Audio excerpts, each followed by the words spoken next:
நல்லாவும் அரைய மாட்டேங்குது. அதனால் வந்து பார்த்திங்கன்னா 1/2 கிலோ தான் போடுவேன் உளுந்து. அதுவே 2 டைமாக பிரித்து போட்டால் கொஞ்சம் ஒரு 20 நிமிஷத்துலேயே வந்து நல்லாவே மழிஞ்சிடுது. நிறைய மாவும் கிடைக்கிது. அதனால் வந்து 2 டைமாக பிரித்து போட்டுக்கிட்டேன். இப்போலாம் நைட்டுக்கு வந்து மாவு இல்லாததுனால கொஞ்சமாக எடுத்து ஒரு பவுலில் வந்து மிக்ஸ் பண்ணி வச்சுட்டு தண்ணி வந்து சேர்த்து மிக்ஸ் பண்ணி வைக்கும்போது ஹஸ்பண்ட் வந்து 9 மணிக்கு மேலே ஆகிடும் வர்றதுக்கு. இப்போ வந்து டைம் இருந்து ஈவினிங்காக ஒரு 5 மணி போல் ஆகுது. நல்லாவே வந்து புளிச்சிரும் 9 மணிக்கெலாம். அதனால் வந்து எடுத்து வச்சுட்டேன். அப்புறம் கொஞ்சமாக வந்து ரொம்ப நாள் ஆச்சு இந்த உளுந்து வடை செஞ்சு. உளுந்து வடை கூட சட்னி வச்சு தேங்காய் சட்னி வச்சு சாப்பிடும்போது செம்ம டேஸ்ட்டாக இருக்கும். சரி இன்றைக்கி வந்து செஞ்சு சாப்பிட்லான்னு சொல்லிட்டு கொஞ்சமாக மாவு வந்து பார்த்திங்கன்னா வடை செய்யறதுக்கு தனியாகவே ஊற வச்சு ஆட்டி வச்சுருந்தேன். ஆட்டி ஃப்ரிட்ஜுக்குள்ளே வச்சுருந்தேன்.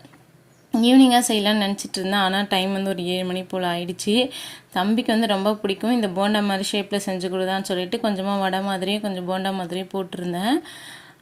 என்னாச்சுன்னா தம்பி வந்து எனக்கு சட்னி இல்லாமல் நான்